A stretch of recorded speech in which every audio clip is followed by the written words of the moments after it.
हम लोग BA first semester का फर्स्ट चैप्टर फर्स्ट यूनिट का पूरा कर चुके हैं। आज फर्स्ट यूनिट का सेकंड चैप्टर स्टार्ट करेंगे, approaches of psychology. Approaches of psychology में यानी कि मनोविज्ञान के उपागम में बहुत से उपागम हैं, जिनमें नंबर 1 पर है साइकोडायनेमिक अप्रोच यानी कि मनोगत्यात्मक उपागम। मनोगत्यात्मक उपागम साइकोलॉजी का एक तरह से बहुत ही इम्पोर्टेंट रहा। सबसे ज़्यादा काम किया इसमें सिगमंड फ्रॉइड साहब ने 1900 से लेकर 1940 तक, यानी 40 वर्ष तक काम किया था। साइकोडायनेमिक यानी साइको एनालिसिस के जो फादर थे वो सिगमंड फ्रॉइड साहब ही थे। मनोगत्यात्मक उपागम के बारे में कहा कि मानव मन आंतरिक भावों, उन्होंने कहा कि जो मन है वो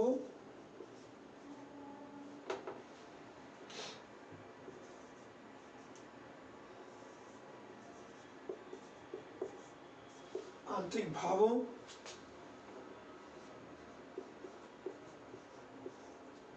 अचेतन मन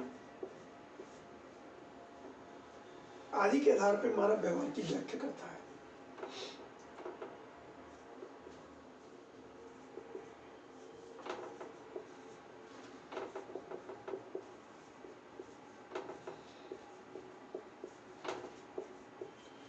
सिगमंड फ्रॉइड ने कहा था कि मन जो है, मानव का मन, वो आंतरिक भाव यानी इंटरनल एक्सप्रेशंस, अचेतन मन, इंटरनल माइंड, वो व्यवहार की व्याख्या करता है। मीन्स जो मानव का व्यवहार है वो इंटरनल माइंड के आधार पर भी होता है, इंटरनल एक्सप्रेशन के आधार पर भी होता है। ये बात इन्होंने कही। फिर उन्होंने कहा कि चेतन प्रेरणा,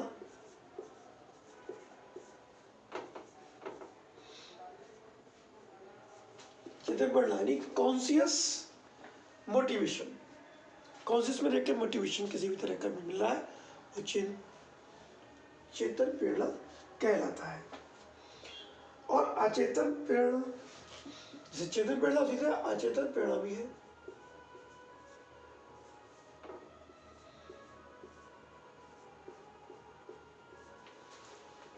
अब व्यक्ति जो मोटिवेट हो रहा है वह चेतन और अचेतन दोनों ही माध्यम से होता है।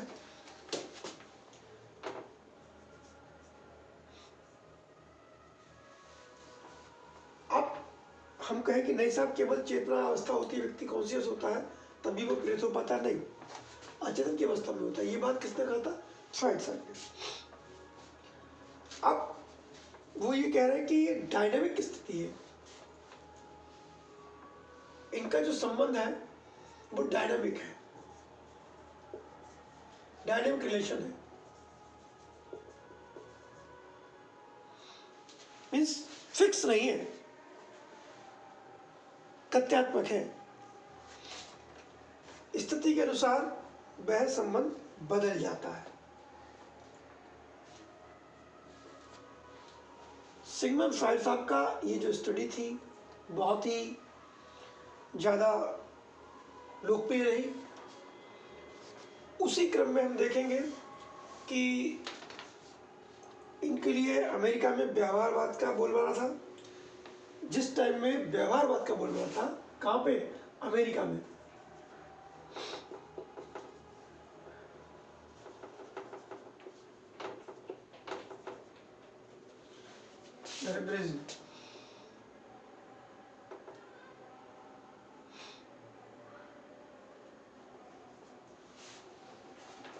वही अमेरिका में व्यवहारवाद का बोलबाला था।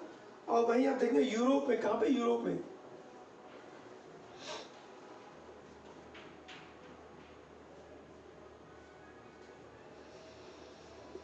साइको एनालिसिस की जो थॉट थी,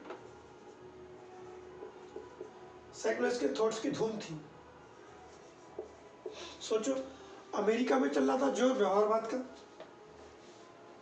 जो सिग्मंड फ्राइड की देन थी, सॉरी ये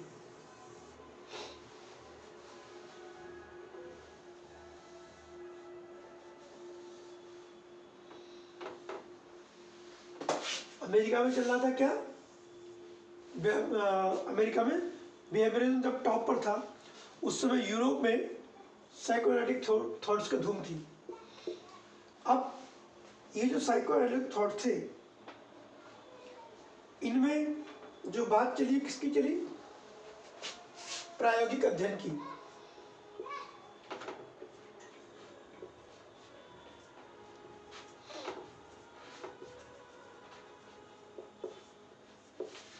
प्रायोगिक अध्ययनों की। दूसरी चीज, इनके जो आधार थे, बेस थे, वो ठोस थे।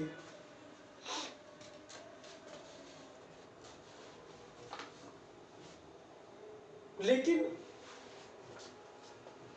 जो इनके स्वरूप थे वो रोचक थे, यानी कि बेस ठोस थे और स्वरूप रोचक थे।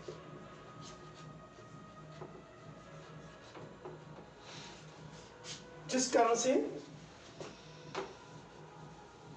साइकोएनालिसिस का जो इंटरेस्ट था वो बढ़ता जा रहा था। फ्राइड ने मूल प्रवृत्तियों का आधार मान करके मनुष्य के व्यवहार की व्याख्या की थी। किसको? व्यवहार को बेस बना करके। फ्राइड के अनुसार जो मूल प्रवृत्तियां थी,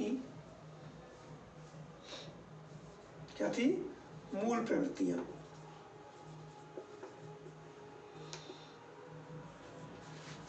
वो कितनी थी? दो। एक थी इरोस और दूसरी थी थैनाटोस।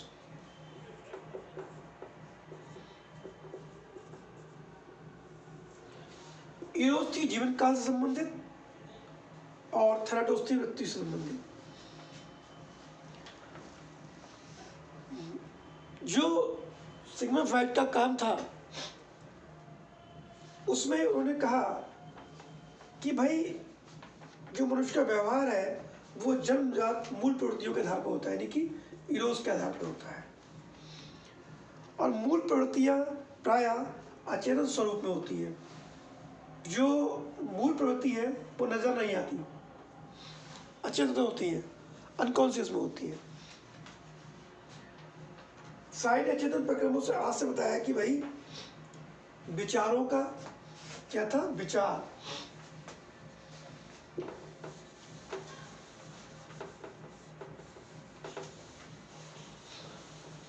बातें वही है, व्यवहार को मिला करके, व्यवहार, थिंकिंग।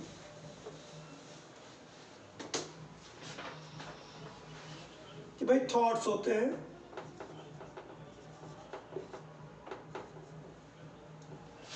भाव होते हैं, फीलिंग्स होती है,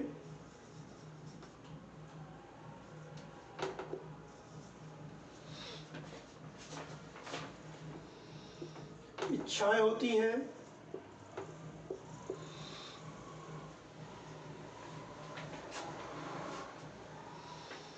मूल प्रवृत्ति में क्या क्या होता है? विचार होते हैं, फीलिंग होती है, इच्छा होती है, जो व्यक्ति के चेतन में ना होते हुए भी, मतलब ये चीजें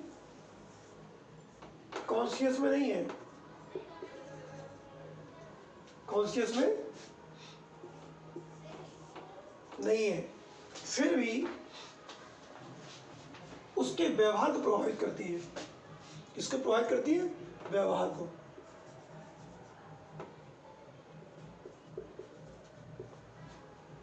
इसको प्रभावित करती है, इफेक्ट डालती है इस पर।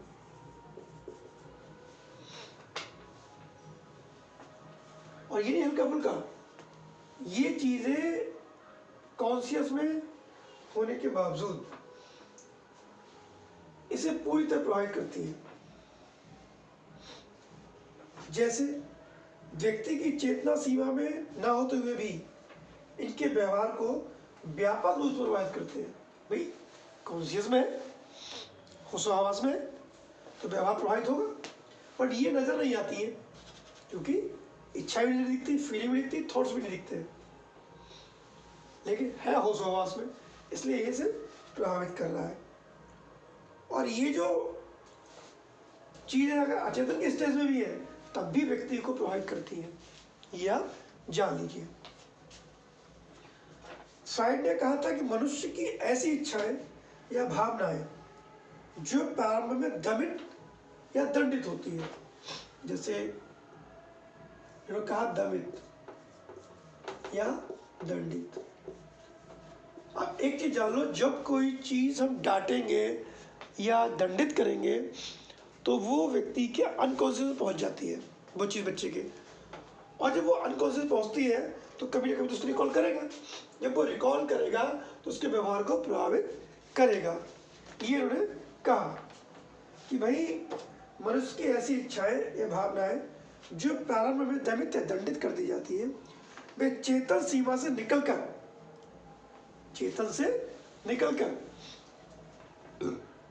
अचेतन में आ जाती है और वे समय समय पर विहेव को प्रभावित करती है। ये एक तरह से किसी कैसे कहते हैं, बच्चा अगर हम ज़्यादा डांटेंगे तो रिजिड हो जाता है, तो वही दंडित होने का प्रभाव है।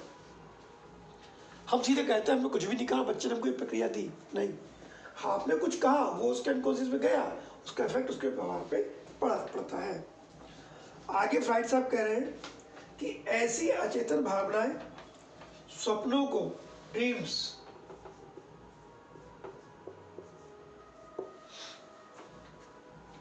उसके टॉकिंग वे को, बातचीत करने तरीके को,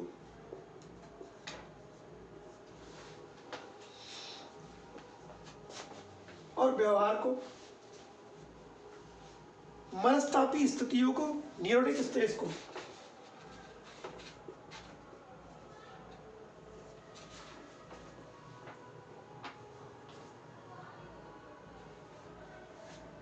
व्यक्ति को प्रभावित करते हैं। स्वप्नों को, बातचीत को, मनस्तापी स्थिति को, व्यवहार को प्रभावित करते हैं। इसके अतिरिक्त कलात्मक, साहित्य या वैज्ञानिक क्रियाओं जैसे सामाजिक अनुमोदन प्राप्त माध्यमों से भी इनकी अभिव्यक्ति हो जाती है। फ्राइड की धारणा है क्या? फ्राइड ने कहा था व्यक्ति के प्रत्येक कार्य या व्यवहार के पीछे कोई ना कोई कारण होता है। विदाउट रीजन कुछ नहीं होगा, ये कौन कहता है? फ्राइड। और ये गलत है, बिल्कुल सही है। आप सोचे मैंने कुछ किया ही नहीं, ये घटना कैसे घटी ना, कुछ ना कुछ तो किया है, इसका प्रभाव ही है। यह कारण कोई ना कोई अचेतन प्रेरक होता है। व्यक्ति के पास इसका कोई औचित्य तर्क में नहीं होता, लॉजिकल थीम नहीं है, लेकिन उसके पीछे कोई ना कोई कारण छिपा होता है। ये छिपा होता है कारण।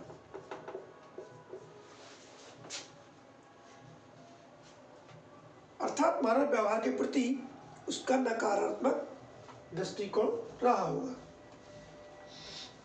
फिर उन्होंने कहा फ्राइड साहब ने कि भैया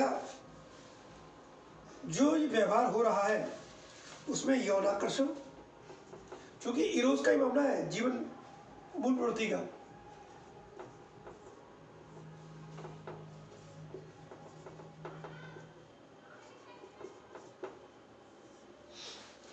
यौन आकर्षण,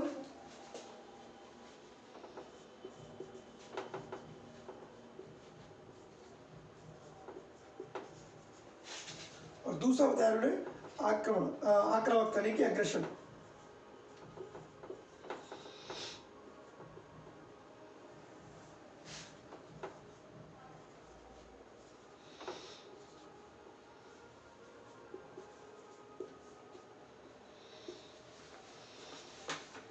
ये वो मूल प्रवृत्तियां हैं जो व्यक्ति की इच्छाओं को प्रभावित करती है, और इसके लिए व्यक्ति पूरे जीवन संघर्ष करता है, लाइफ लॉन्ग।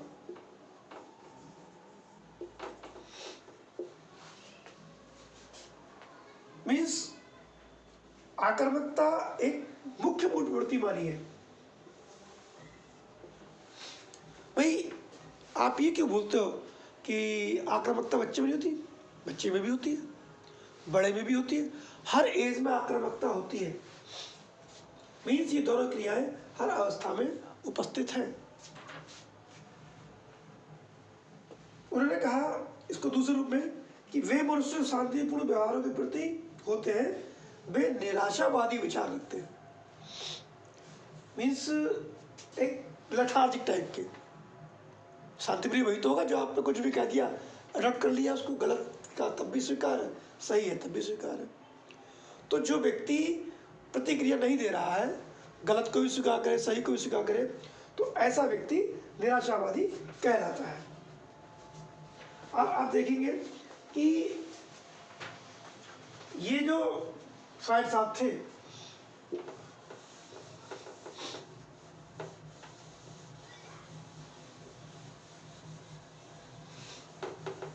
इन्होंने एक विचारधारा दी और थी ह्यूमन भी, जिन्होंने जो काम भी किया है मानव व्यवहार पे भी काम किया है।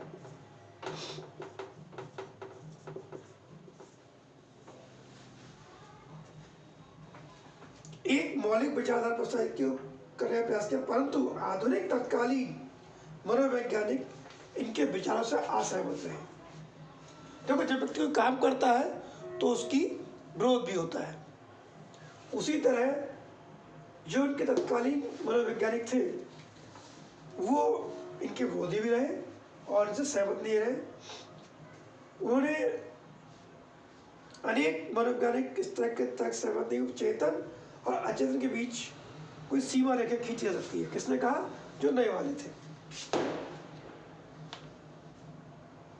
कोई स्पष्ट अंतर भी नहीं दिया। इस विचारधारा के जो फ्राइड साहब की विचारधारा थी, एक मौलिक विचारधारा प्रचार करने का प्रयास किया, परंतु आधुनिक तत्कालीन मनोवैज्ञानिक फ्राइड से विचार से असहमत रहे।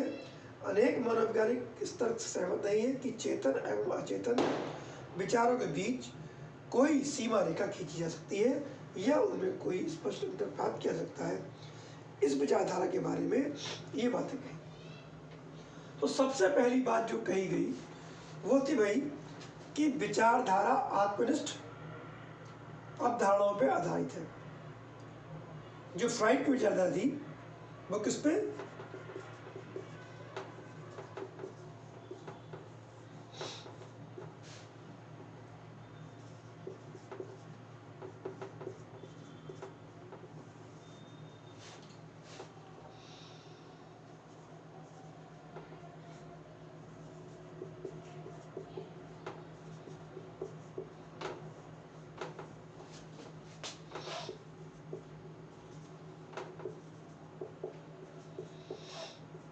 आधारित है। किसकी? फ्राइड की। दूसरी बात इन्होंने कहा कि आत्मनिष्ठ अवधारणाओं का भौतिक सत्यापन, भौतिक मापन संभव नहीं है।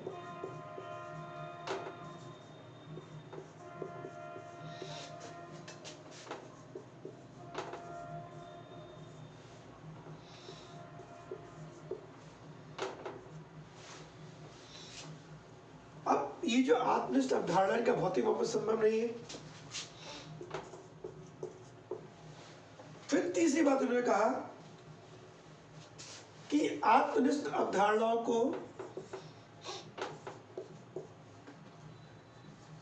वैज्ञानिक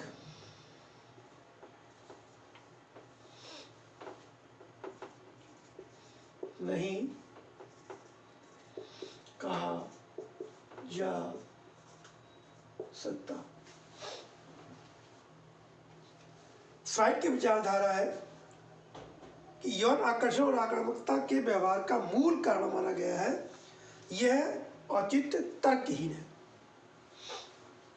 चौथी बात इन्होंने कही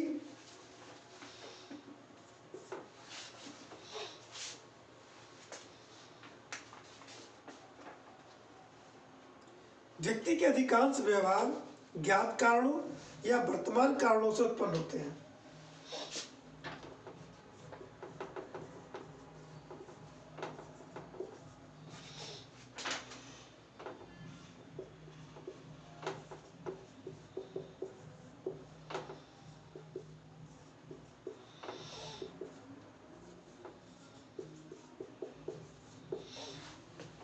वर्तमान कारणों से उत्पन्न होते हैं। जबकि फ्राइड ने इसके लिए अचेतन कारकों को उत्तरदायी माना। फ्राइड ने क्या कहा था? अचेतन प्रेरक उत्तरदायी है।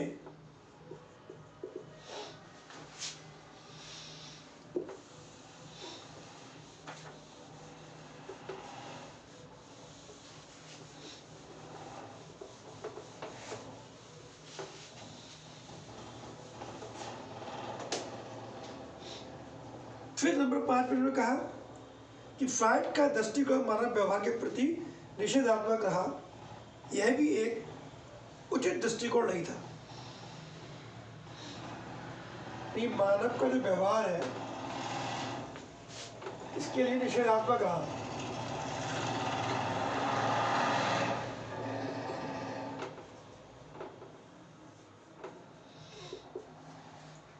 जो कि उचित दृष्टिकोण नहीं है, इसको भी फेल कर दिया गया। फिर छठी बात कही कि चेतन व अचेतन के बीच सीमांकन संभव नहीं, जबकि फ्राइड ने इन्हें पूर्णतः अलग अलग विशेषताओं से युक्त बताया। मीन्स कॉन्शियस और अनकॉन्शियस।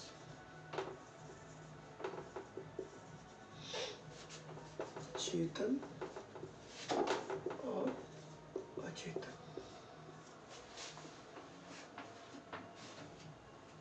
इनमें सीमांकन बॉर्डर लाइन संभव नहीं है, फिर भी इन्होंने उसको अलग अलग विशेषताओं से युक्त बताया। सातवीं चीज बताई कि भाई व्यवहार के अधिकांश कारक जन्मजात मूल प्रवृत्तियों के रूप में परिकल्पित किए गए, जबकि व्यक्ति के अधिकांश व्यवहार पर्यावरणीय कारकों से प्रभावित होता है। क्योंकि जो व्यवहार है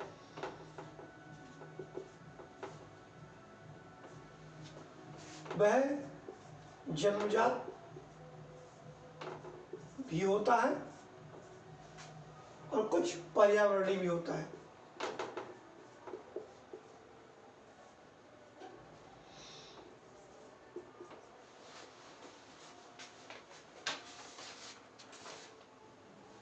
क्योंकि व्यवहार के जो मोस्टली फैक्टर्स हैं वो जन्मजात मूल प्रवृत्तियों के रूप में होते हैं।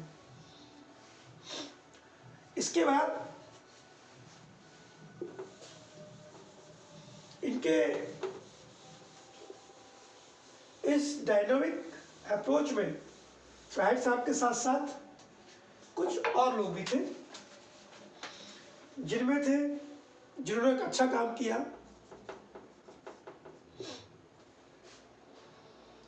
कार्ल जूंग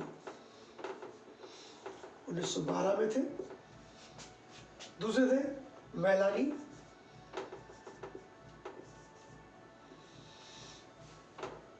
क्लीन 1921 में थे।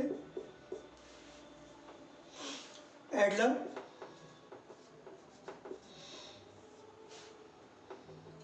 1927।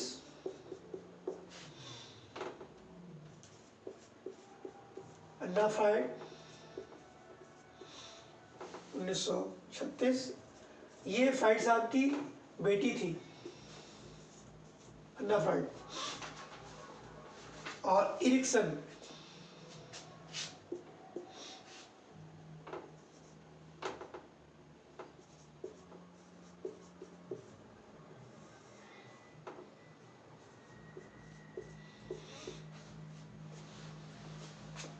आप सोच सकते हैं कि फ्राइड साहब का कितना बड़ा योगदान रहा होगा साइकोडायनामिक फील्ड में, कि इनकी बिटिया ने इसमें काम किया था 1936 में। इनके जो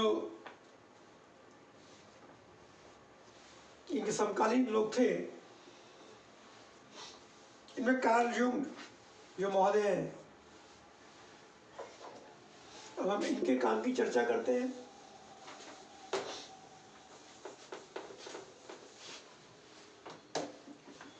इन्होंने सामूहिक चेतना को कहा